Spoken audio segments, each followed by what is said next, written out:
This seven-figure print-on-demand seller and YouTuber has been doing print-on-demand since 2017 and was eventually able to quit his job and replace his full-time six-figure income. He has amassed a huge following on YouTube with over 154,000 subscribers, and he's even been featured on CNBC multiple times. We are so excited to welcome him to the show to discuss niche, product, and design trends to help you make more sales. I'm Adrian Von Arx, here with my co-host Kerry Egler and special guest Ryan Hogue, and welcome to the Print on Demand Playbook podcast.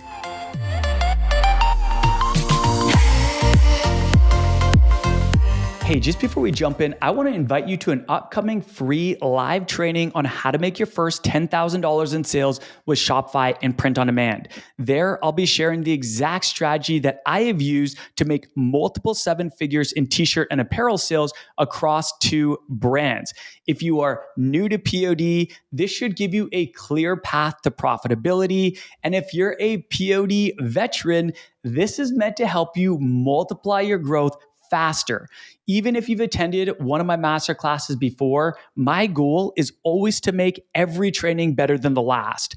It's going to be fun, interactive, and based on core proven strategies that Carlos and I teach in our training and coaching program called T-Shirt Legends Academy. So whether you're wanting to launch in order to profit from holiday sales or preparing to launch in January, now's the time to take imperfect action.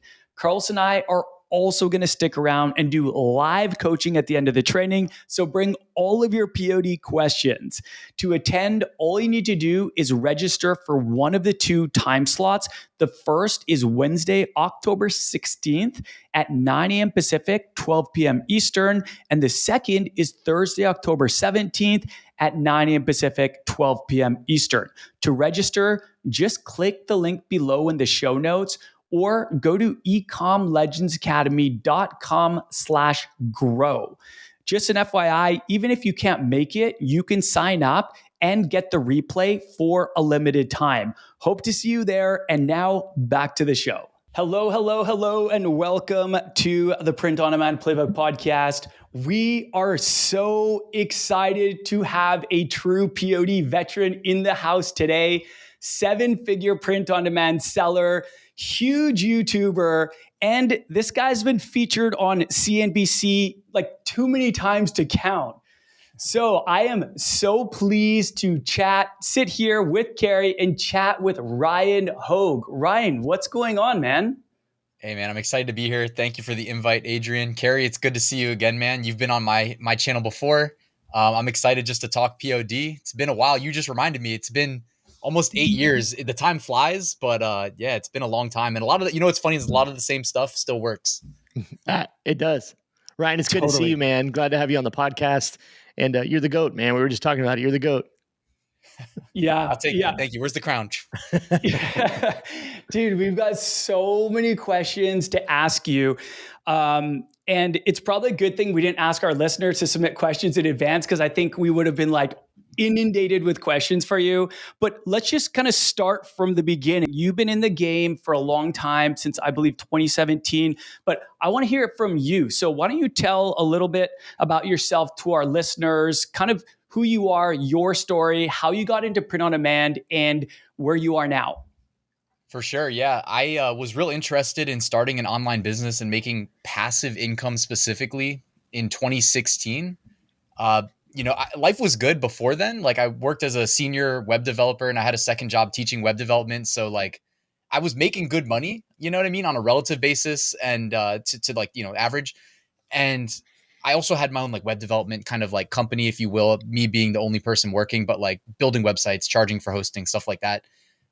Money was good, but it was like very active, trading your time for money. And I didn't want to be doing that forever. Like, I imagined there was better things that this life had to offer. So that led me, of course, to Amazon. Where else would you go? And I was thinking like, it has to be Amazon FBA, because that's what everybody thought back then. Right. And I love Amazon FBA, even though I'm down to one SKU now. So it's like, it's dying down. Like my enthusiasm is pretty much gone.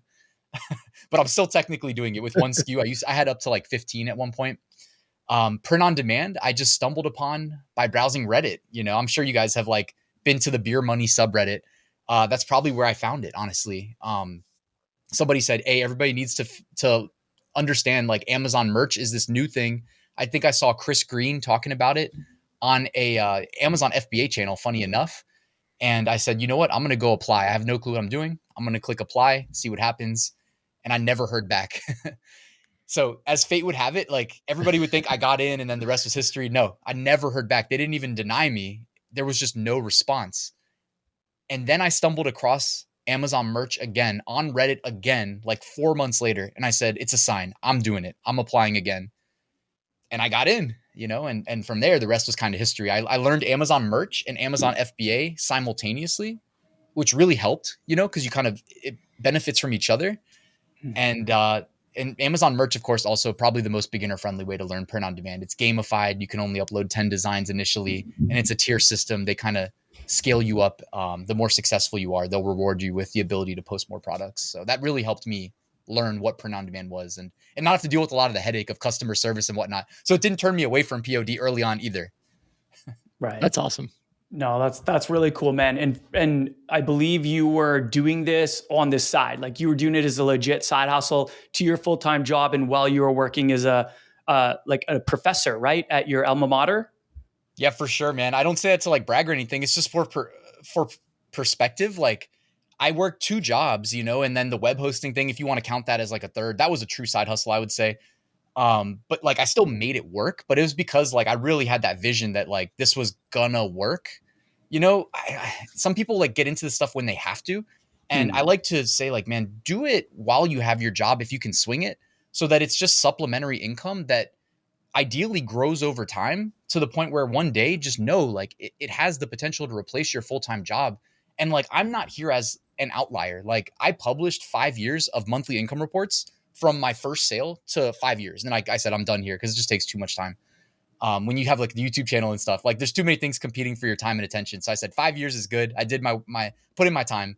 But like if you check those income reports out, they're not impressive. Like that's what's so crazy is like no one's going to be blown away by how good I am at this. You know what I mean? It was more or less like I faced the learning curve.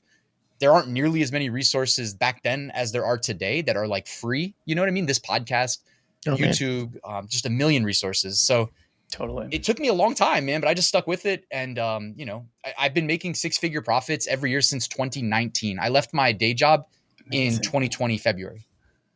Dude, that's so inspiring, man. I think that's the goal for the majority of side hustlers, right? Because usually the side hustle is something they're a lot more passionate about.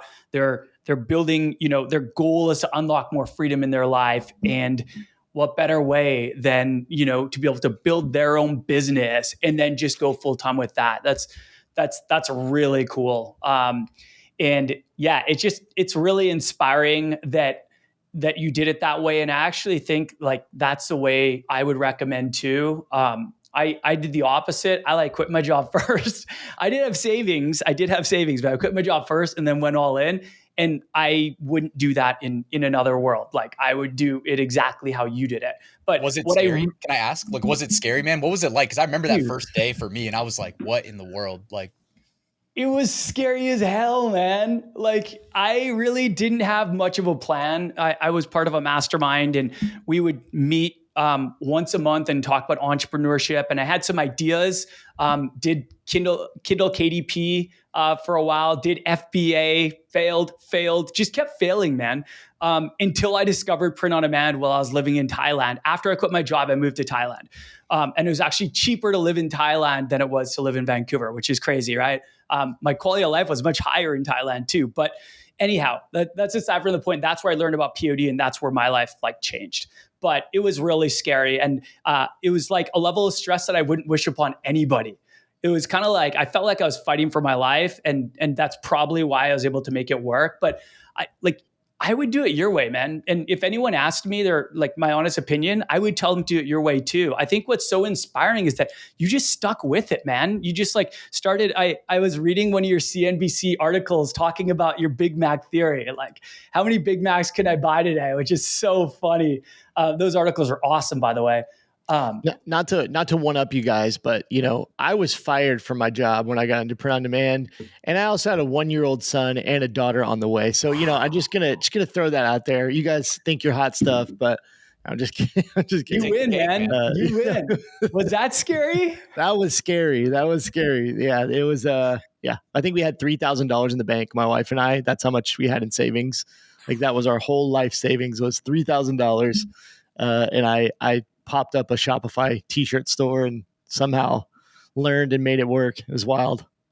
Guys, go Ryan's route. Go Ryan's route on this one. For real.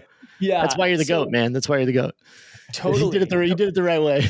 But one thing I do like that you said is you said like, just to wrap up this part, but you said I'm a grinder. Like you're a grinder. I think there's a lot of people out there, like you have to be willing to grind a little bit to accomplish your dreams, to get where you want to go. And it's like, it comes down to like, how bad do you want it? If you want it bad enough, you're going to put in the extra time getting up at 5 or 6 a.m. before you go into your day job to work on something you love and you're passionate about. And so you have to have that fire a little bit. It's going to push you to, make it work. Right. Yeah. I would just say, dude, one thing is it's like, if you joined my email list, the first email that anybody would always get would be like the definition of a doer was the first email. And it would just be like, doers do what it takes, period. You know what I mean? Cool. And like, I had like a little like Microsoft Paint drawing that I did of like my friends when they go home after work, and it just said Netflix and they're in front of the TV. And then me when I go home, and it's like me on the computer building a business. It's just for perspective, because like it starts up here, right? Then you got to like manifest it. 100%. Oh, dude, so good. You're speaking my language, man. You're speaking my language. You're getting me fired up. So at what point did you quit your job? Like, had you totally replaced your income by the time you decided to quit your job, or where were you in the kind of the process? Yeah, for sure, man. I was definitely making more money from the side hustles, or at that point, I don't know. Are they still side hustles at that point? Right. I don't know, man.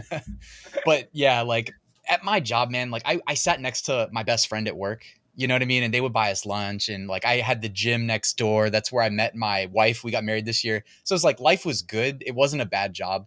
And I was working as a web developer. So, I mean, I had plenty of free time to like build my side businesses while I was at work. I called it the double down, nice. And I always like anytime I could be getting paid twice, of course, that's what I wanted, And so I held on to that job for as long as possible, but it was a small company and they tried to get me to like switch into a different role. And like, I was a really good front end developer. I'm like not a great back end developer. And they wanted me to like literally switch jobs. And I was like, no, I'll just put in my 30-day notice. So basically it was like, the timing was perfect because it was also February. And, then everybody was working from home in March of that year. I honestly, if I could have worked from home, maybe I would have stayed. But yeah, it all just worked out for the better. That's awesome, man. Well, hey, congratulations on getting married. That's awesome. Happy Congrats. That's awesome. Thank you. And you and your wife, you guys are both doing side hustles. Isn't that right? Yeah, man, I don't know, you got to find things to bond over. And I love that, like, also by her not having a 9 to 5, we can just do whatever we want with like traveling and stuff like that. You were saying the CNBC stuff, and it's funny, like they reached out and they wanted to record like a little like mini course, not like anything too in depth, but just ways that people could make money online. And of course, like anytime they reach out, you just say yes. So, I was able to just do that. She came with me to New York City for like 2 days. We did that. And then because we recorded the course, I think that's why they like want to put me in articles, because then it like feeds into their little sales funnel for that course. And no, I unfortunately don't get any royalties from it, but. Oh, that's surprising, man. I mean, the PR though, I mean, that's great. Just like notoriety. Yeah, man, you can't buy your way into CNBC, so it's cool. Anytime they reach out, you just say yes. Right. Absolutely.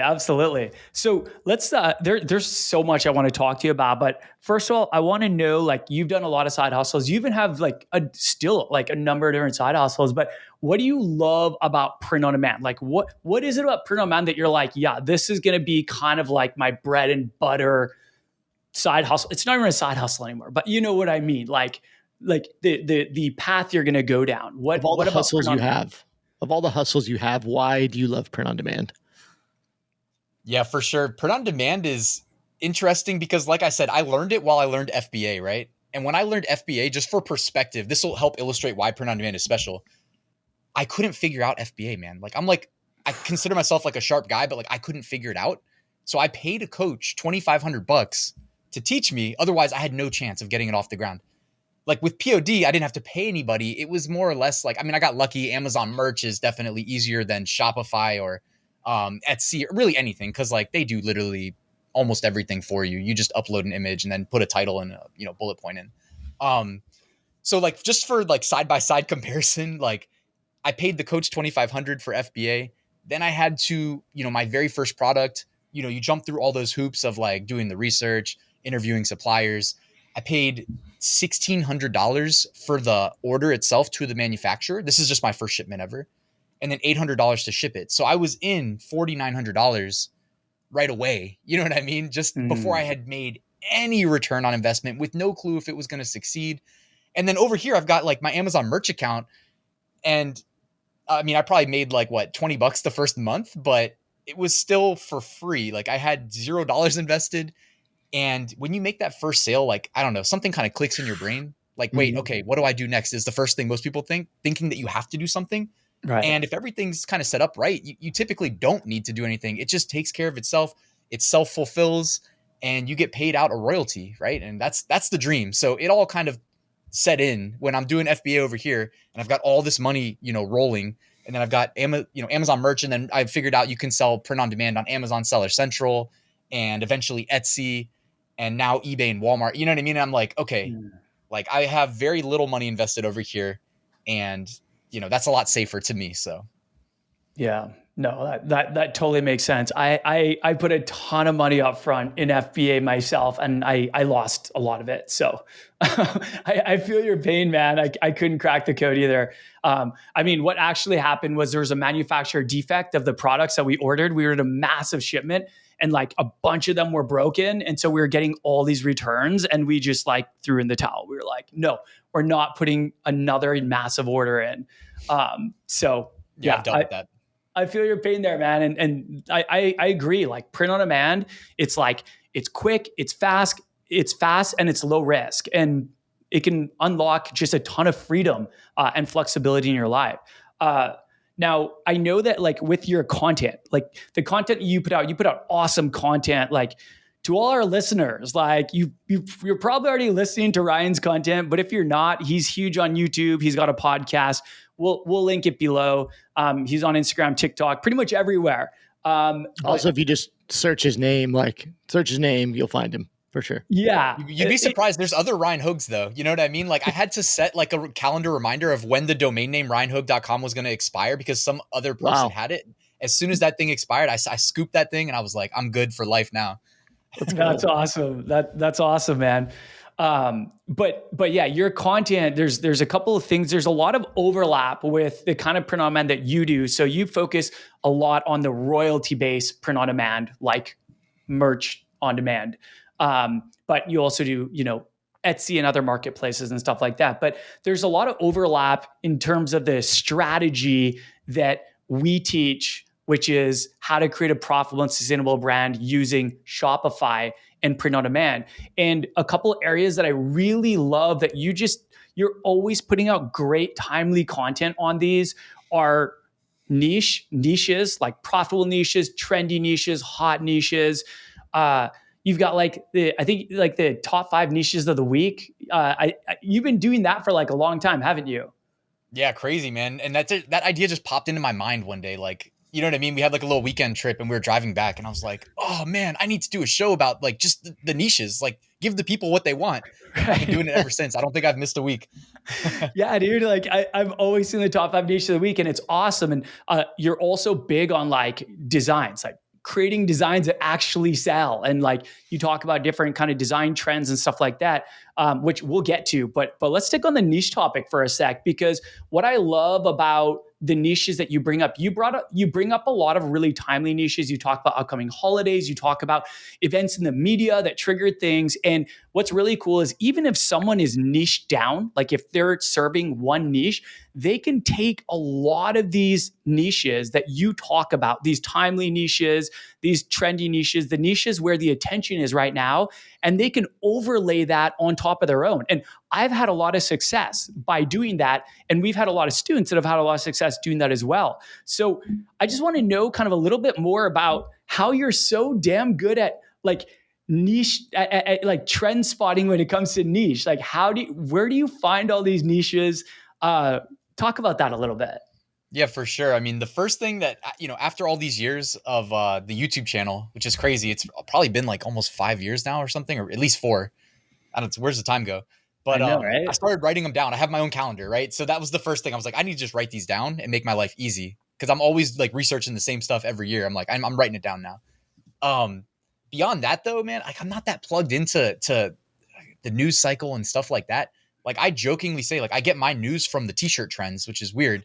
But to answer your question, like the primary way that I stay like in the loop on what's new is Amazon. Like Amazon guided my path. Like you can make money selling print on demand anywhere. So everybody, I think you should honestly take advantage of like every avenue.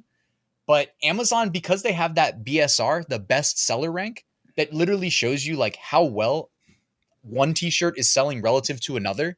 Then you look at the keywords on the better seller and you're like, okay, that's the niche. Or you look at the design, you're like, that's the niche. And then you start looking for like repetition of that niche, right? And next thing you know, you've kind of found a trend, right? And now there's tools that are like so intelligent. They literally look at 2 data points Amazon gives us, basically, like when was the product published and what is the BSR? Does it have one? So if a product was published yesterday and it has a BSR, that we know that like, hey, this was just uploaded and it's sold. Hot. Exactly. Like, is there other ones like it? If there is, this could be an emerging trend. And I mean, I've really like this year done really well off of kind of prioritizing that, because I'm like a little bit of a mercenary. I don't have the branded approach with my print on demand. I've got some FBA brands. Print on demand, I'm just selling in a bunch of different niches, kind of like give the people what they want, right? If they're typing into the search bar, I want to be selling it.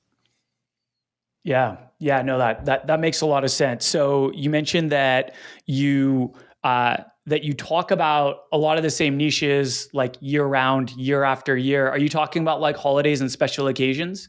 Oh yeah, sorry. I call them like calendar niches. Yeah. So okay. I started writing down. It's like the predictable ones.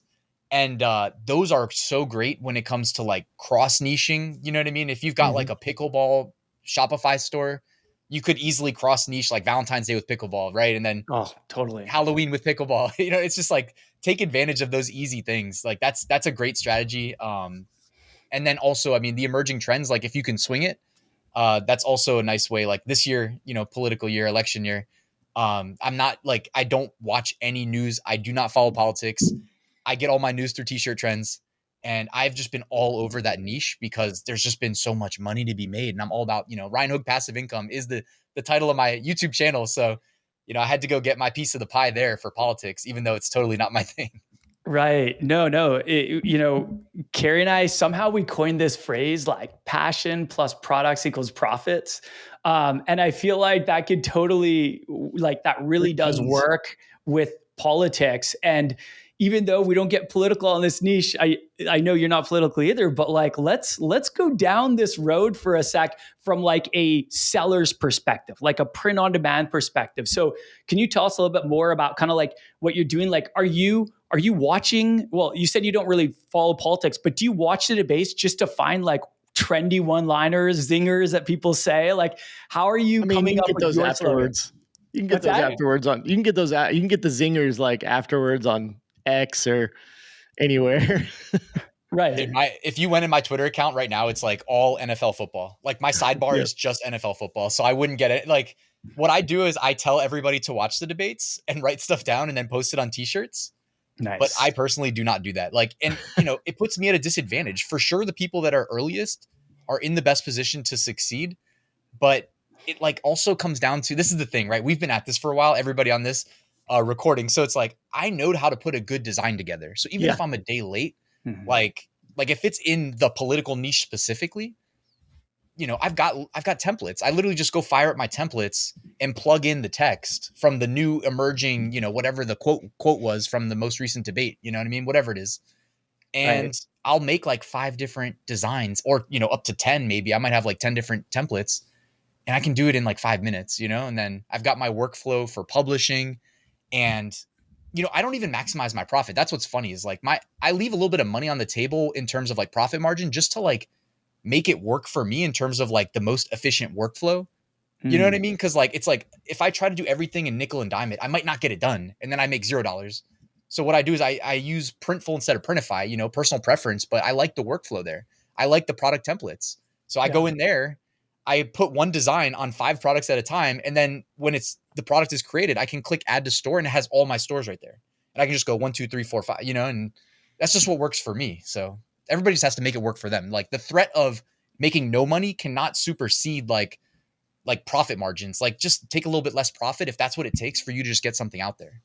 So true, man. There's a quote I love that says like perfection is the enemy of progress. And I feel like that's kind of like the perfect example, right? Like you can spend 6 months like coming up with the perfect design, or you can just launch 600 or 60 designs within that 6-month period. You know what I mean? So Dude, we've all done that. Sticking We've all done that, right? right. Sticking on that just a little bit, just to go a little bit deeper, like let's just take the political niche for instance. Are you just finding those kind of one-liners, those kind of things, and then just basically just popping up a t-shirt design, blasting it across all the different marketplaces and different places you can sell? And that's kind of, I mean, there might be a little more strategy to it than that, but that's kind of the path there. That's basically it, man. Yeah. I try not to make it any more complicated than it needs to be. A big benefit to this though, I mean, like I'm always full transparency about everything, is if it was like Trump Biden again, it wouldn't have been nearly as fruitful because there's so many existing products to compete with. Yeah, The true. fact that we have Kamala, a new emerging candidate, just opened the door big time to like, and there was existing designs, but it's not nearly like what it would have been if it was Biden again or something like that. So with a new candidate emerging and the new marketing, the new branding, they're doing the work for us basically, right? Like the amount of like marketing that's being done on our behalf. And it's like people go to Amazon, they go to Etsy, they go to eBay, they go to Walmart. Those are my 4 primary channels. You know what I mean? I'm sure I've done Shopify, by the way. Mm-hmm. I literally did a test Shopify store for political stuff like last year, I think. And it worked. Like it made 100 sales within a couple months with no ads. Like I'm weak, man. I haven't run any ads. I just said, let's see if this works organically. And I mean, it did. So awesome. Well, that was one thing I was actually, this is great because I was going to ask, I wanted to hear from both of you just to kind of add a conversation here on this topic. I don't want to get too far down the political rabbit hole here, but from a Shopify brand perspective, in my mind, I've never done political stuff as far as any kind of like print on demand or t-shirts or anything. From a brand perspective, I almost feel like, let's just take, if you're in a niche, you're going to add a political collection on, like, because we kind of talked about that earlier, like you're in a different separate niche, you're doing like dog stuff or something, and you want to add like a political collection on. In my mind, you almost have to kind of like pick a side, right? Because if you don't, like, I don't know, like I'm kind of posing that question. Like, I think from your perspective, Ryan, like if you just create all these designs, you don't care, you're not, you can kind of post them everywhere. There's not really a brand identity, but like from a brand perspective, like, could you just post whatever as far as either side goes, or with like the way that the political landscape is, like, do you almost have to like kind of pigeonhole your brand into one side? You know what I mean? I don't know. I'm just kind of raising that question. You know how it is. What's that? Probably do have to do that, right? You Like probably you probably do. do have to do that because somebody finds like you supporting both sides, they'll probably get mad, right? They're So like, this is so fake. So like on Etsy, I was just on Etsy. I combine both, so I mean, I don't really worry about it because I don't think most people like find their way to my shop and then find the other product. So on Etsy, I don't worry about it. But yeah, I'm with you, man. I would just choose one side if I was on Shopify, most likely. Yeah. I would, me too. I have steered clear with bringing politics into my brand, but Same. I've never brought politics into the brand. But I feel like on a marketplace, it would be much less risky because people are finding you in search amongst a whole bunch of other listings. A lot of times they're not on your shop. They're not going through every single product, right? But I feel like when it comes to politics and a brand, it can be good for business or it can be bad for business. And there are some brands where it makes a lot of sense. And I totally agree with Kerry that if it's a brand, and you, Ryan, that if it's a brand, you kind of have to choose a side and you have to lean into it. Like, for example, I've got a friend who has a 7-figure brand in the social justice niche, and she is all in on Kamala right now. And it looks like she's killing it in terms of sales. She's come out with a whole bunch of pro Kamala apparel, and she gets a ton of engagement. It looks like she's making a lot of sales. People are saying in the comments, I just bought this. I love this. I need this, that kind of thing, right? But I don't think it would be the same if she was selling on both sides, right? Yeah. So it's been really good for her because she's always taken that side. But I'm sure there's other brands who take the other side and they're probably doing really good too. So you could do something fun. Like maybe like if you have like an email list, like blast out like the same design, but just swap like Kamala and Trump, right? And just like be like, you need to purchase, this product if you support them or the other side, and whoever sells more, I'm going to donate, $500 to their campaign or something. Like maybe make it a game. Be crazy. And get people fired up about like purchasing from you. Well, that actually feeds into something I was going to mention, was just like kind of what Adrian was alluding to. But like, if you're going to do that, if you're going to put out political stuff and you have a brand, make sure you know your audience, right? Like you got to know, do not like that person you mentioned, Adrian, like if they did put out Trump stuff, like they're going to get destroyed. Right. And vice versa. If you have an audience that primarily leans right and you put out left leaning stuff, like you could alienate your whole audience. So I've definitely like it's sending out to your email list, maybe asking or kind of polling and different things like that, like could be a powerful tool to kind of learn who your audience is if you don't already have a good beat on that. Yeah, that's actually a pretty clever idea. I'm loving these ideas. They're pretty cool. I'm sure some people are going to take them and roll with them. All right, moving past politics. What's that? Moving past politics. Yeah. Dude, but this year I'm going to make probably $100K profit off politics. And I do not, cool. I'm literally zero political. So how crazy is that, man? That is crazy. 100K profit. Like, yeah, that is crazy. That's awesome, man. So it's cool. Like, all you need is the entrepreneurial mindset. You don't need, you know what I mean? You don't need to be deep into the politics. Okay, before we move on from politics, we will move on. I want to know about some trending niches from you, Ryan, but I have one more question. So kind of going on one of Kerry's questions about the designs, are you making your political inspired designs purely text-based, or are you looking at what's like, some ones that have really high BSRs, like how can I improve on this, and then adding some design elements and stuff like that? How are you kind of like improving, or how are you getting the inspiration? Yeah, for sure. I mean, I'm just looking at the best sellers and trying to remove the guesswork. A lot of the templates I already had, you know what I mean? Because you can always go back to the well with politics. Like I went to a Creed concert this summer. Like my friend was like, yo, we're going to the Creed concert. I was like, Creed? I was like, all right, I'm in, whatever. And all the people at the concert were wearing the like Reagan Bush 84 style shirt, except it said like Creed, take me higher, like 2024 or something. That's awesome. You know what I mean? It's like, that's just one of those design templates that we've all seen. Even if you don't think about it, when you see it, you're like, I've seen that before. Right. And that's like one of the templates I'll use. And then there's other, different political themed ones. And again, I just kind of like look at what's trending. And if I can plug it in, if I can make it work in any of my existing design templates, or if it's selling so well that I think it's worth my time to create a new one, then I'll go ahead and do that. But I mean, that was a great question, because no joke, like more than half the designs I sell every year are text-based, like just text. Yeah. Yeah. Yep. It's like statistically proven that simple designs outperform complex designs. There was a Printify report, a blog article that came out a couple months ago, and they were talking about how I think it was over 50% of the sales that were made through Printify were simple designs that had only like 1 to 2 design elements or something like that. It's pretty crazy, like how much evidence there is to show that simple designs with just 1 to 2 design elements outperform all others. I hadn't seen that. That's amazing though. Thank you for sharing. Yeah, I kind of figured that out. I feel like over time that's the way to go. When you get too complicated, it's almost like you can give somebody a reason not to buy. You know what I mean? It's almost like some threshold where it's like if you cross it, you start working against yourself. Yes. Yeah. I 100% agree. I've always felt that way. Like the more you introduce on the design, the more room there is for objection, right? Mm-hmm. If you have more colors, someone would be like, oh, I don't like that color. If you have more elements, you might be like, I don't like that element. I totally agree.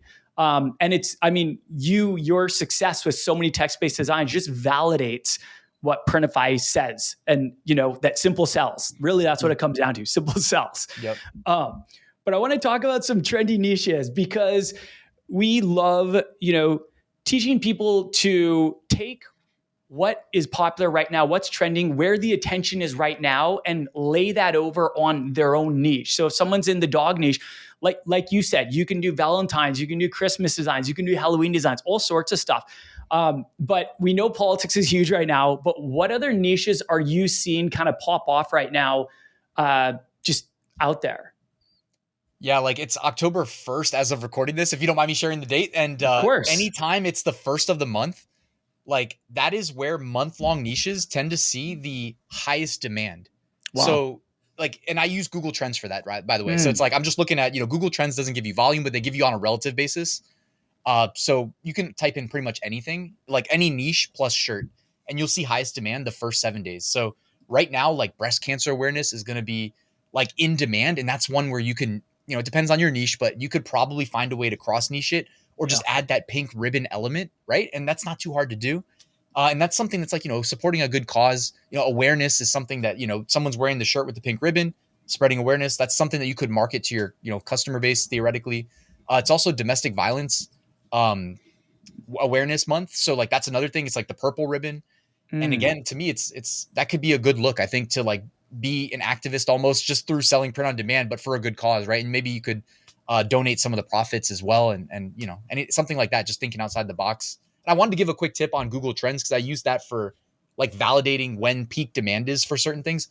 If you scroll to the bottom of google.com/trends, there's a free newsletter and they literally just email you what is trending from like the last couple days. Yeah. And they'll just put it right to your inbox. And there's gems in there. Like it's not always actionable for POD sellers, but I mean, it can be at times, right? And there's one other one. There's Google Alerts. I think it's just google.com/alerts.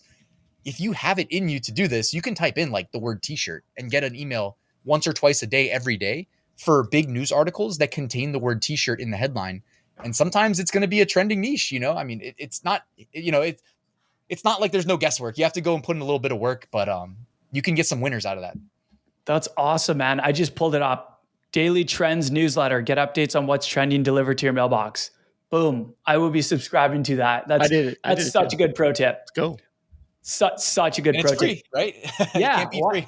Why not? Exactly. It's like they're giving you the heads up about these things that you're going to see selling on t-shirts and apparel. Any other big trends that you're kind of seeing right now or that you're predicting in the near future, they'll kind of like pop off? I mean, right now, like if I'm giving my best advice, I think combining Halloween with, not to go back to the well, but like politics, you know what I mean? Like that's not a bad one. It's going to be popular for the next month. Like it just is. It is what it is. Also, Halloween, by the way, another great opportunity just to sell text-based designs that literally just say, pretend I'm a traffic cone and you put it on an orange shirt. You know what I mean? Pretend I'm a blueberry, put it on a blue shirt. Like it does not need to be complicated. Right. I did this, I think it was last year on my wife's merch account. And I did it as like a case study, basically, to see if it would work. I mean, I kind of knew it would, but I didn't know how well it would work. Plus the shirts sell outside of Halloween, which I don't understand. You know what I mean? But Amazon's, the reach is so big that I guess there's somebody out there shopping for these random, pretend I'm kale on a green shirt in June, Right. Wow. That's so good. So good. You mentioned like politics and Halloween. I've seen a lot of those designs. And I think I'm thinking, I mean, this is probably already out there, but I'm thinking Christmas and politics is going to be kind of like the next thing. I have seen like one shirt that said like, comma la la la la la la la or something like it was just like purely text based, and it was like the Christmas jingle with Kamala. But the election will be over. The election will be over beginning of November. I don't know if that kind of. I don't know. Like I still think personally. I mean, I want to hear your opinion, Ryan. But first of all, like as soon as Halloween's over, I think like a lot of the attention is going to shift to Christmas, and there is like a window of opportunity there to get like Christmas inspired election shirts. But I also think that they could still do good leading up to Christmas, especially for the candidate that wins. I think that could like just explode the number of shirts. But Ryan, let's hear your opinion. Yeah, like I went out of my way. I even put together like a very concise political themed print on demand course. And wow. I had no plan on doing that. Right. Wow. But I did it because the stuff was working so well for me. And I'm blasting these numbers out on my social media and like flexing, like, you know what I mean? Cause I was making like crazy money, you know, at the start. And I was like, I need to just put this in a course to just show people how I'm doing it. And I said in the course, like, you know, here's the calendar. And I mean, I don't know. I'm on the outside literally looking in. So I'm just Googling it. But I'm like, we know for sure there's going to be like a presidential debate, which happened, vice presidential debate. That's going to spike sales to some extent. Anytime it's like in the news cycle, right? There's going to be, you know, election day. There's going to be inauguration. And it's like, depending on who wins, you know, yeah, there's going to be a lot of sales. Like, I really think that if, you know, Kamala wins, then you can already use your imagination on like all the ways that you can sell, you know what I mean? First female president's going to be easy one. The madam president, like, oh yeah, right. Yeah. But if you have those already listed for sale, like you're going to wake up and be like, what in the world? Like that day specifically, there are thousands of dollars to be made. And anybody listening to this right now, like you can get your piece of that pie. There's going to be thousands of dollars to be made profit that day, the day that you wake up and if she's announced the winner. So it's like, I truly don't care. But like, I know in that situation, like, yeah, I'm going to make a lot of money. That's awesome. So there's a couple other things that I want to kind of sticking on the topic of trends, because you put out a lot of content on this and I think it's super good. And you're very consistent, like your podcast, you're dropping episodes all the time, you're dropping YouTubes all the time. But a couple other things that I want to talk about are product trends and design trends. So we've kind of talked about niche trends, some gems there. I love that. Let's start by talking about product trends. I believe, correct me if I'm wrong, did you say that maybe it wasn't your best-selling product, but you said you've had a lot of success with hats. Is that correct? For sure, yeah. Hats for me, it's like, man, I don't even wear a hat. I only started wearing it because I thought it was like a more consistent presentation for YouTube. Like outside of YouTube, I'll never have a hat on, honestly. But like I'll work out in the morning, then my hair's all messy and stuff. But yeah, like I know nothing about hats. The fact that I've sold as many as I have is just because like when I post print on demand products to Amazon Seller Central, which I've been doing since 2017. So I have a massive catalog now. Like it takes a long time to create decent designs, even if it's just text-based. But if I do hats and they're embroidered, they have to be simple because embroidery can't be too complicated. So I realized that like, it's better for me to just like go create simple text-based hat designs and post something than to post nothing. So I have just a massive catalog of hats. I sell them on Amazon, sell them on Etsy, eBay, Walmart, you know, kind of like back to the well with those big marketplaces. They all rank well on Google too. So from a search engine, you know, perspective, you want to just, I say occupy as much online real estate as possible. And what I like to do is honestly just test different hats. This is a big reason why I also like Printful is they have a lot of different hats. Printify had hats, then they removed them, then they added them back. But Printful has a ton. And sometimes you can like separate yourself by just offering a hat that like nobody else is offering. You know what I mean? Like there's a bunch of different like bucket hats. They have like weird jean denim like bucket hats. Like, you know what I mean? Like you don't know if that's going to work, but maybe you test it, you realize it is working, and that all these other people that sell print on demand hats don't even waste their time uploading it because they don't know that it's in demand. So it's like there's different ways to kind of find a lane for you to thrive in. Just given like how many different types of hats you can sell as just one product niche. But I want to know about you guys too. I want to know like what products am I missing out on? Because I'm mainly like t-shirts, mugs, and hats are my top 3. So what else should I be selling? Well, I mean, what I can say is that embroidered hats are my number one best selling product of all time. So I'm totally with you on the hats. Hoodies is my number 2 best selling product. And I love selling hoodies because the profit margins the profit. So even if the margin is a little bit smaller, because it's a higher price product, you almost always make a higher profit. So usually we'll get double to triple the profit per hoodie versus that exact same design on a t-shirt. And so we want people to buy the hoodie. And that's one thing I love about fall and winter is that people are looking for sweatshirts and hoodies. They're looking for warmer clothes, right? So there's more profits in each. If you can do a good job of selling the sweatshirts and the hoodies, you can make more profit during that time. I will say we still sell sweatshirts and hoodies year round, but they kind of have their peaks, right? Like sweatshirts and hoodies are big in the fall and the winter. Hats become really big in the spring for us. So those are kind of like the products. Of course, t-shirts, like the number one selling print on demand product of all time, right? It's classic, but I would say that hoodies and hats are like two things that we had a ton of success with, and I love selling them. Yeah, I'm a t-shirt guy, so t-shirts, hoodies. I have sold a little bit of hats, but not like a ton. But I always comes back to t-shirts. I don't know if it's just because I'm good at making designs for t-shirts or what, but t-shirts has always been my bread and butter. But I will say, with that being said, I fully believe in, like, I've seen it, and like a lot of our friends on YouTube, talk about these alternative products that aren't as common, that can have huge margins and those kind of things.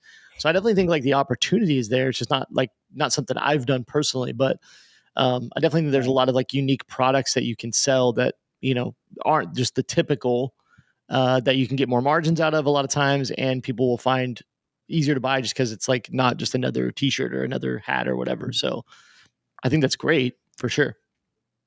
Yeah. I have a tip actually. Like, you can take like your designs. Often, not every design is going to work, but like you can load them up into Printful or Printify, and you can have it tile the design. So if it's not optimized for all over print, but you can click like the pattern button, and it will create a pattern. It'll just duplicate your design a bunch of times. You can kind of control like how big or small it is, the spacing, make it look half decent. You can usually control the background color also. So you could, you know what I mean? Basically make like decent looking all over print products. Like for me, socks, like I've sold some socks doing that recently, and I just laugh because I'm like, man, like I never really prioritized selling socks. But if like a niche is in high enough demand, to me, it's justified to spend time listing products that I wouldn't normally list just to see, and it's like my design isn't even optimized for that.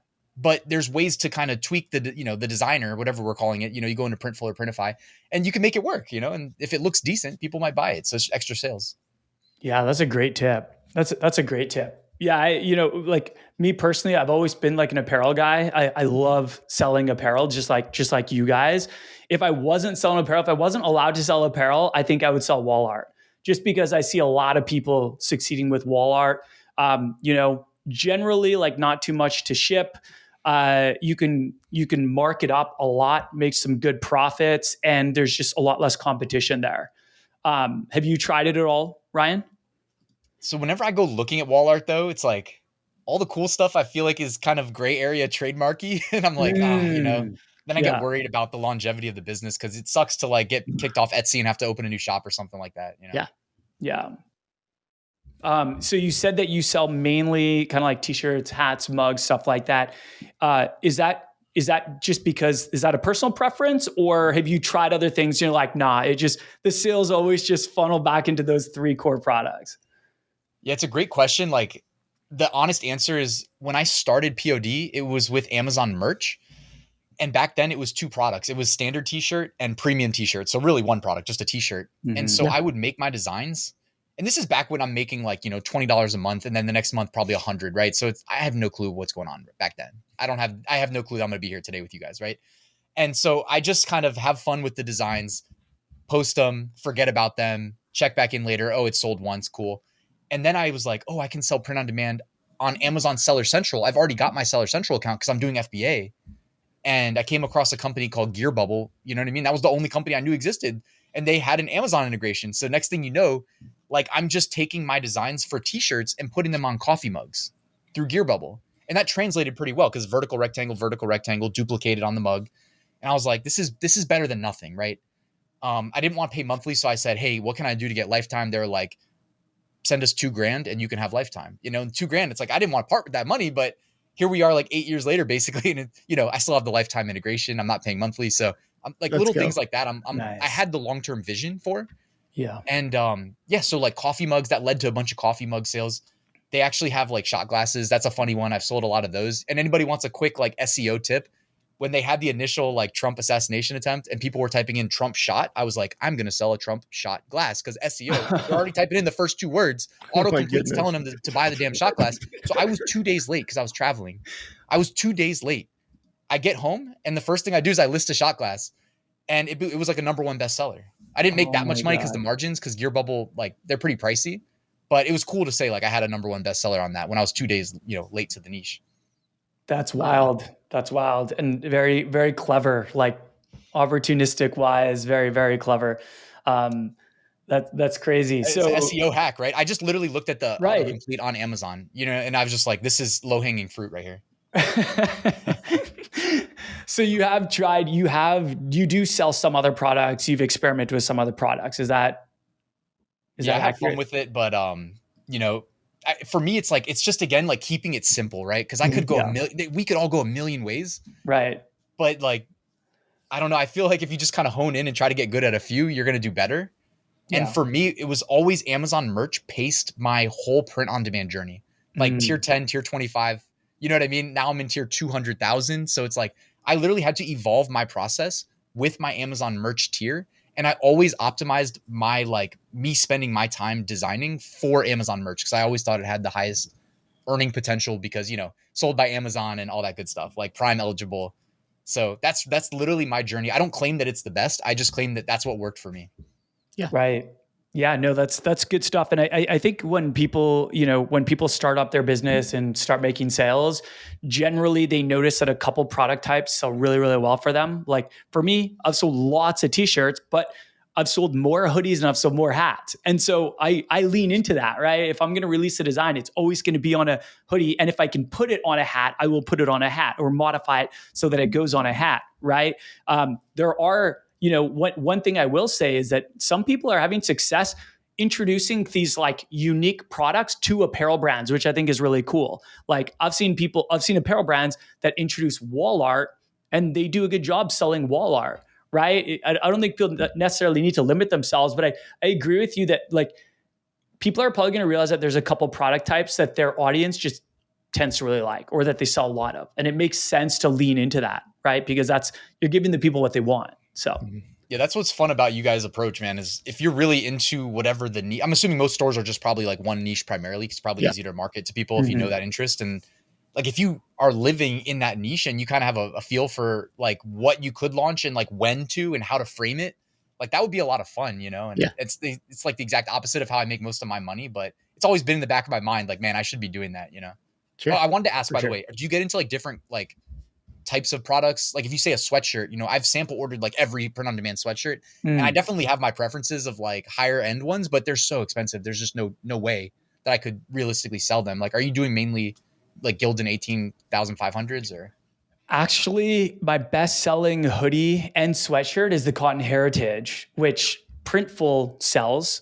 And it's actually more of like a premium. But the reason I like it is because you can put an inside neck label in there. And because we use inside neck labels, we don't have products with like the Gildan or Bella canvas or anything like that. We do inside neck labels. So that was why we went with that. And we just marked the price up to cover the difference of the cost. But that's one of the nice things about a brand, right? If you can get brand loyal fans who love your brand, love why you exist, and they just want to support your brand, especially if you do a really good job of increasing the perceived value, which is way easier to do if you have a brand as opposed to being on a marketplace. It's hard on a marketplace because they limit your branding abilities. Like you're pretty limited on what you can do. You can do a banner, you can have a little write-up, you can have your logo and stuff like that, right? But when you have a brand, you have a lot more branding options, a lot more. You can control the brand experience a lot better. And so we like selling premium products. We do sell a Bell and Canvas 3001. That's probably like our best selling t-shirt of all time. That's definitely our best selling t-shirt of all time. But in terms of the hoodies and sweatshirts, Con Heritage with the branded neck labels. Kerry, Yeah, I think it really like depends on your like the goal of your brand. Like, what you're talking about, like it's the branding is not as important for your strategy, and that's perfectly okay. Mm-hmm. And if you're building a brand that maybe if you are building a brand like kind of what we teach, but you're going for a lower price point, like you're going to have to work with the products that you can still make margin from, still make profit from. Typically what we recommend is selling at a higher price point. And like, that's typically what I do. And we have, Adrian and myself, like we have students that, sell their t-shirts at 35, $40 and have success with it. And so if you're going to go that route, like it does leave you some more room to go up, on a little bit more premium product that you can sell, and you can charge a higher price because of the branding and because you have that value built in your brand, that trust built. So yeah, I mean, it just kind of depends on the direction you want to go for sure. Makes sense. If I was on a marketplace, like if I was just selling on like Etsy, I don't know about Amazon because I don't know all the different styles they offer, but if I was just selling on Etsy, I would sell probably the Gildan 18,000 sweatshirt and the 18,500 hoodie just because they're trendy. They get overall like good reviews. Like they're not perfect, just like no product's perfect, but they get good reviews and you can be competitive with your price. And you do have to be more competitive, I find, in marketplaces. Like I make way more sales on Shopify than I do on Etsy, even though my brand is also on Etsy, but we have a high price point. And a lot of people don't go on Etsy looking for brands. They just go on Etsy searching for something, right? Like political t-shirt, political hoodie. And then they just look what's available. They look at price. They take all these considerations, and you can't do much to differentiate from the other one. So it puts you at kind of commodity pricing, which makes you need to be competitive on your pricing. So if I was going just the Etsy strategy, that's what I would do. I would sell one that's popular, but well priced, like the production costs are low. And then I would probably sell at a lower price. But yeah, I'm with Kerry. Like I've always been big on, creating more of a premium experience and charging more premium prices. And that's worked for me. And a lot of people, I don't think they think about this, but there's way less competition in the premium pricing space. Like if you can do a really good job of creating a premium brand and creating a premium experience and increase the perceived value of your brand and getting like diehard advocates of your brand, you can sell at premium prices and have a lot of success. And there's just not nearly as much competition there. I'm not saying that the marketplace strategy is bad. I actually think it's good. I think you can be successful on any of these platforms. You just have to choose your strategy and go in on it, right? But yeah, the worst. You're the proof of that, Ryan. The worst thing we see. Sorry, Adrian. Apologize. Go ahead. The worst thing we see is people trying to kind of do everything at once, right? Like exactly what Adrian's seeing is like people come in, they want to build their Shopify brand, but they're also like, well, should I be selling on Etsy? Should I be selling on Amazon? Should I be selling on eBay? It's like, don't try to. And then on top of that, they're like, they want to be on every social media platform. They've got TikTok, they've got Instagram, they've got Snapchat. It's like, okay, just pick one marketing channel. Yes. And one platform that you want to sell on, whether that be Shopify, Etsy, whatever, and like get good at that, because you're gonna have way more success getting good at that than you do, trying to do everything else all at once. So that's great advice, and yeah, it's definitely a common pitfall. And like part of it is too, it's just because like we're the talking heads on like on YouTube and stuff, and it's like yeah, we're gonna talk about a lot of different stuff that's like fun stuff, but it's not all like top priority. You must be doing this or you won't succeed. It's definitely you got to kind of take the shortest path to profits first, and then kind of just like sprinkle on more over time is a great approach. Yeah. How did we get on that topic? What's that? How do we get over to that topic? We were talking about something else. We were talking about products, and then we were talking about premium versus marketplace, like brand versus marketplace. Yeah. But there's still so much I want to talk about. And I know we're kind of like running low on time. We've been on for almost an hour. This has been awesome, by the way. But a couple of things I want to talk about. I really want to touch on designs, because this is really, really big. Like if you do not have anything someone wants to buy, you're always going to struggle to make sales. This is something that I'm really passionate about. I always tell people, I'm like, you could have a mediocre niche, you could have a mediocre website, you could have mediocre marketing, but if you have just an insanely viral style design, you can make a ton of sales. Like everything else can be mediocre, but if you have a winning design, you can have so much success. Whereas if you don't have the winning design, those other areas, like they're not going to matter that much. So I wanted to talk about designs, because you've been selling for so long. You've been selling an insanely high volume of designs. I want to know kind of some of your thoughts on the formula for creating winning designs that actually make sales. Yeah, I mean, and it can be formula driven. That's what's funny. I mean, it's kind of I call it like a soulless approach, because you can have fun, you can be artistic. Like I'm sure Kerry's cranking out designs that are 10 times better than mine. But like I can sit down and like I have a TV up here, and I'll just be like watching some show while I'll like do print on demand stuff. Because kind of when you've done it enough times, you don't have to think too hard about it. Yeah. Right.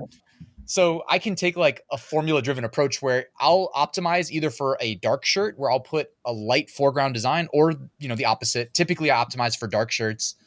I try to keep it simple. So good color contrast, whatever that means for the color of the shirt you're optimizing for. If I'm doing Amazon merch, if you offer the shirt in black, the primary thumbnail that customers see in search results is always black. So I'm making sure my design looks as good as possible against a black shirt. I'll still offer it in other colors, right? But like if that's the one they see in search, then I need to be as best as it could be against black. So that's what I do. For me personally, even if it's not going to make the best shirt design like in real life when it's printed and the customer receives it, like I try to make it show well on the internet, right? Because it's print on demand, and if they don't buy it, it never gets printed. So I know it's kind of counterintuitive, and some people can disagree, and I'm not going to like defend this, but I think it is good advice, is that like if you got to like figure out how to market the stuff on the platform it's being seen on. So if it's Shopify, you can make that work with like how you crop your mock-up and stuff like that, and make the design, the finished design, look really well. But if it's like on Amazon merch specifically, I keep coming back to that. We can't control the thumbnail. We can't control how it's cropped.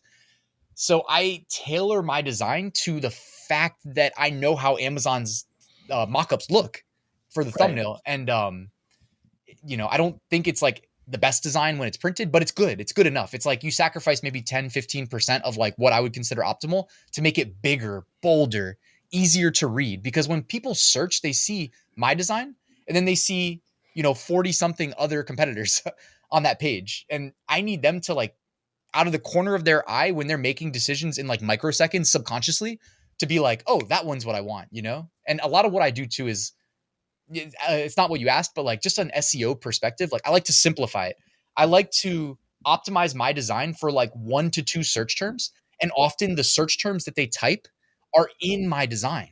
Like it's actual text in my design. So they type in something, about Taco Tuesday. My shirt says Taco Tuesday, and then the title says Taco Tuesday. And it's like 1, 2, 3. Hey, I have what you want. And this design might not be your preference, but like formula-based designs typically are good enough, in air quotes, where it's not giving people reasons not to buy. Right. No, that's awesome. That's awesome. Where do you dedicate time to design research, and where, if so, what are your favorite places to do design research? It sounds like Amazon for sure. Yeah, I mean, I would say depending on where you're selling, do your research there. Amazon is not the best place for like a designer. I would feel comfortable saying like you're probably going to find better designs on like Etsy. Because Etsy, again, it's like, I don't know. I just feel like it's more flexible on Etsy. Like Amazon also, no matter what, if it's not Amazon merch, you can do Seller Central and you can control your mockups, but you are there's rules. You're supposed to have the whole product in the frame. You can't have a colored background, has to be white. You know what I mean? There's rules. So you're not going to get like the best stuff on Amazon typically, in my experience, but on Etsy, you have a lot more flexibility. So I think people can focus more on the design and then make sure it's highlighted in their thumbnail. I wanted to shout out one design too, specifically. There's one Amazon merch shirt. It says, "I'm not old, I'm classic." And it's like a classic car and just that text. And I don't know if it's even like the best design ever, but whoever designed it, like did it in mind with, I'm pretty sure it's like, they didn't offer that design in black. They offered it, I think in like, or no, they did. But it was kind of like, it bucked the conventional trends of good color contrast and like easy to read. They literally just aimed for like a really quality shirt in like a massive niche. But it was like, it's like dark gray on black. I'm pretty sure if I remember correctly. I'm looking at it right now. It's not even easy to see. Like it's not easy on your eyes, but it looks that worn vintage, and it like is the perfect way to design for that niche. So, yep. You know what I mean? Like if you're going to go out of your way to make a really quality design in the niche and tailor it to the niche, like that guy, when he published that design, remember, 0 sales, no clue that one day it's going to have 10,000 reviews. Crazy. So it's like, hey, everybody starts on that level playing field, 0 sales. But if you really put your heart and soul into it, you never know what the potential is. Yeah. So good. So good. So good. So you do Amazon because you're selling a lot on Amazon, but do you go spend quite a bit of time on Etsy doing design research as well? Or are you like, well, my focus is Amazon, so I just look at what's trendy there for design? I mean, honestly, yeah. Cause there's only so much time in a day, and like I'm guilty of not hiring virtual assistants and like training them and having like the perfect 5-star POD business on every platform. For me, it's like, hey, I already did the work for Amazon, optimized for there. So I'm just going to take like a few seconds and post it to Etsy, post it to Walmart, eBay at a minimum, right? And Yeah. that's me making it work for me. Yes, you could do a bunch more. You could jump through a bunch more hoops. I just make it work for me. Right. No, makes sense. That makes total sense. All right, last topic, because I want to be respectful of your time, and I feel like we could do multiple episodes with you asking you questions. And I know that this one's going to be open up a whole new can of worms, and we could probably do a dedicated episode just on this topic. But like briefly, you're huge on automation and leveraging like AI and stuff like that. And I just want to know kind of your thoughts. Where are you finding that it's benefiting you most? Like saving you time? Is it like allowing you to pump out a lot more designs? Is it allow you to create better designs? And what are some of your favorite tools for AI and automation right now? Yeah, I mean, coming back to Amazon merch paced my entire print on demand journey. So in 2019, on like one fateful day, uh, Curtis from Merch Titans and now My Designs are his two companies, like reached out to me, and I took a meeting with him, and he showed me this tool that like replaced the need for me to manually upload products to Amazon merch. And ever since then, it's like, I mean, I literally had the uploader running, you know what I mean, when we started this call. You know what I mean? It's crazy. Like it saved me so much time. It's unfathomable. And that was my first real integration of automation, but it was such a game changer because it just like opened my mind up to that I need to be doing this, period. Because you can go hire 10 VAs to do the work of that one uploader. Right. And when I was really like diving in, man, I did KDP too for a little while. I would run my KDP uploader overnight. Like I would use tools that converted my t-shirt designs to book covers. I would run a KDP uploader while I was sleeping at night. Then I would run the merch uploader while I was at work. I would use Chrome Remote Desktop, which is like a Chrome extension, and remote into my home computer and switch up the uploads while I was at work. You know what I mean? So it was just constantly working. And that's what I'm saying. Like I don't have like outlier success as a part of my story. Like I literally just like kept showing up, grinding, creating new designs, creating new products, leveraging these tools when I found out that they existed, Mm-hmm. right? And just not being scared of the learning curve, man. It sucks to like learn, dude, when I started POD, like I didn't even know how to do Excel really. Like I was such a late adopter. Like I had a master's degree and like I cheated my way through the accounting class, like legit. Like I just copied somebody else's homework because I didn't want to learn how to do Excel. So I was like, yo, send me the answers. And if the teacher clicked in, he would have realized that I hard coded all the answers and didn't have the formula that was supposed to put it there. But I mean, it's like, okay, I got to bite the bullet. I need to learn Excel. And that's been part of the journey. And it's exciting too, and then you can have fun conversations with people that like, they're like, oh, don't you know about AI? And I'm like, oh yeah, let me show you how I monetize it, Yeah. That's cool. Yeah. I've heard you talk a lot about My Designs, about automation and whatnot. I'm curious, like, I know you're pumping out like a crazy high volume of designs. Like how many designs a month are we talking here? Yeah, I mean, I could easily, all it is I have like CSV files of words that are like cities, you know what I mean? States, countries, right? Names. Like just dream something up. Like I probably have that CSV and I'll feed that into like, Adobe Illustrator, you know what I mean? And then they can just like create the designs for me automatically. And from there, there's a bunch of different ways to basically get them posted. And like, again, it's like you list them for sale. If it sells, you have automated fulfillment. Like it's a simple formula. And then I just try to, get on all the platforms where I think it makes sense to be, where it's not too much work to be. Like Etsy charges 20 cents a listing. So maybe you are a little bit more strategic about what you post there so you don't rack up a huge bill. But like Amazon, you pay 40 a month and you can post as much as you want basically. So that's basically at the core of it. And just mentioning AI, like it's not all perfect. There's AI that can like read your design and do your SEO for you.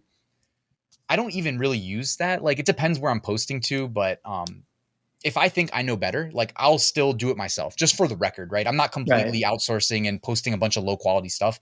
So just to be clear on that. Are you using AI for any design stuff? Not really, man. Like I know that like I missed out probably on a huge potential. I think the biggest potential though to make money on that is probably in like custom stuff. If you're offering some sort of customization, personalization, I could be wrong. Like I'm more on the outside looking in without a lot of experience to speak to.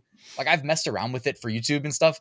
But when it comes to my business on this, like when the camera's not on, there's so many things that compete for our time. So Yeah. I'm like, I don't know if I have time to be like making these images and trying to make designs out of them. And I've taken one-on-one calls with people that heavily integrate AI and they're struggling to find success. And I literally was telling them what I said a couple minutes ago of like, simplify your SEO.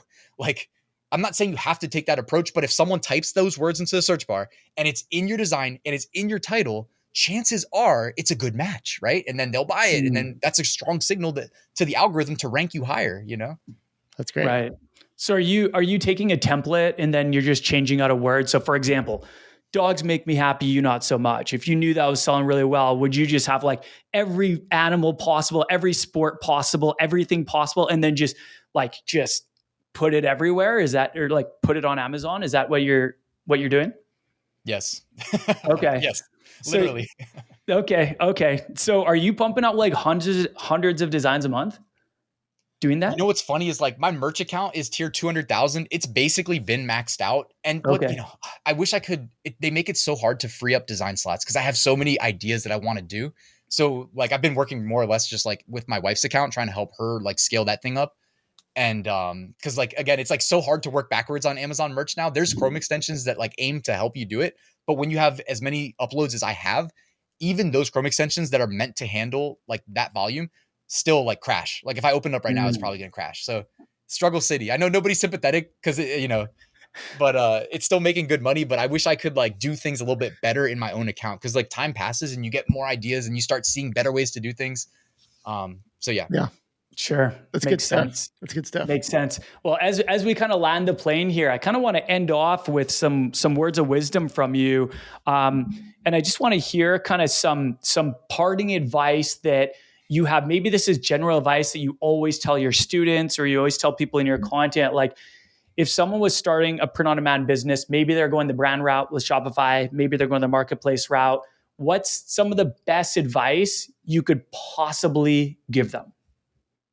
For sure. Going back to like my experience starting my business, like I struggled. I hired a coach, right? Because I couldn't figure it out. I just did what it took.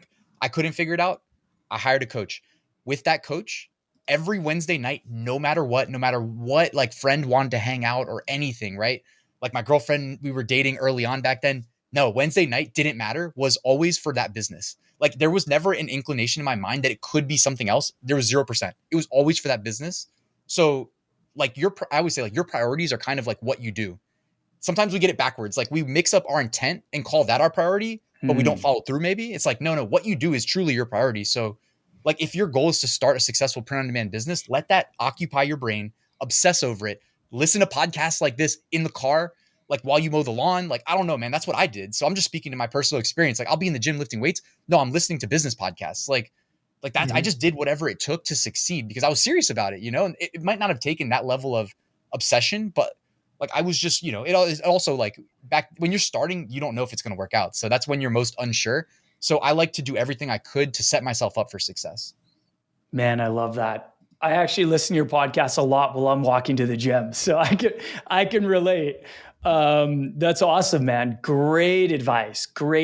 And Kerry and we're both big advocates of invest in training, invest in yourself, right? Warren Buffett, I think, was famously said the best investment you could ever make is in yourself. And same for me, man. Like it took investing in training and coaching with someone that totally changed the game, made me go from a 0 sale failing print-on-demand business to one that made 6 figures in 8 months. Like totally relate with that. Was it Kerry? No, it wasn't Kerry, but Kerry's awesome. If I took Kerry's course back then, definitely, I think I could have done the same. I wonder if you've ever heard of him, Ryan. Mine was Nick Peroni, Ecom Empires. Oh, dude, I know. I've heard of Nick Peroni. Yeah, it was like 2017 or 2016 when I started that first brand, and it was like failing. And I bought his course or whatever and went through his course, like Ecom Empires, and that was like the thing that helped me the most. Quick note, you want to know why I even started a YouTube channel and like made a course? I don't know if you remember Kevin David. Yeah. Oh yeah. But because I sold Amazon FBA, like I knew he was a scammer just from listening to his content. And I was like, I'm going to help people not get scammed. So that was like all the incentive for me to start a course was because like I knew he didn't know what he was talking about basically. Like, it was obvious. Is he still doing stuff? Yeah, like he didn't know what he was talking about. So I was like, I'm going to start an FBA course, but I actually know what I'm talking about. And that was really it. Like, and honestly, man, he scammed a lot of people. I think it was like $50 million. He had to go to court. He had to pay some of it back.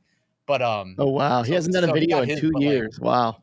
But it also helped me out so much just from seeing him. Like, I'm not even trying to be a hater. Like, you know what I mean? He still had to like go out of his way to like make YouTube and make a course. But like, yeah, he wasn't even selling FBA, I don't think, because he had no clue what he was talking about. Crazy. Yeah.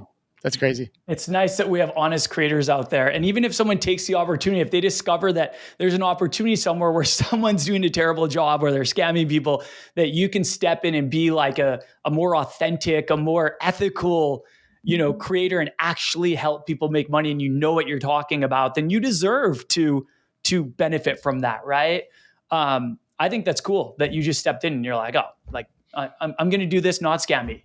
So that's the only way, man. The only way for a long-term business, right? Right.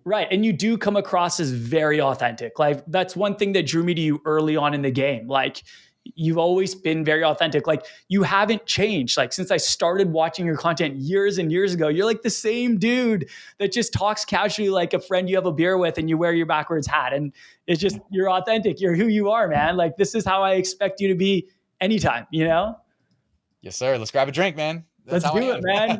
Next time you're in Phoenix, hit me up. All right. Well, as we land the plane here, I just want people to know, I think there's going to be a lot of people that are going to want to know more about you. A lot of them probably know about you already, but where are the best places that people can find you, reach out to you, that sort of thing?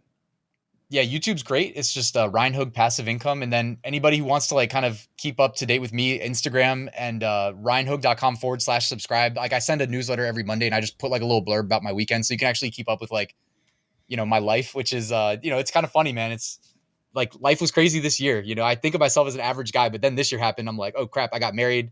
We just bought a new house. Like life is coming at me quick. You know what I mean? We all know what comes next. So we'll see when that happens. But yeah, man, life is good. Cool, man. Awesome. Well, we'll link all that down below. Thank you so much for being on the show, dude. We have to have you back, man. This was so much fun. I know we went quite long, but I feel like I have a million more questions. So I think we're going to have you on again in the future, but thank you so much for your time and just sharing your knowledge. And thanks for all the content that you put out there. Like you are adding a lot of value out there in the world. Ryan, we really appreciate it, man. Thank you. Yeah. Thanks guys, man. This was great. I appreciate the invite and definitely I'm down to do it again. Let me know. Awesome, man. We'll make it happen.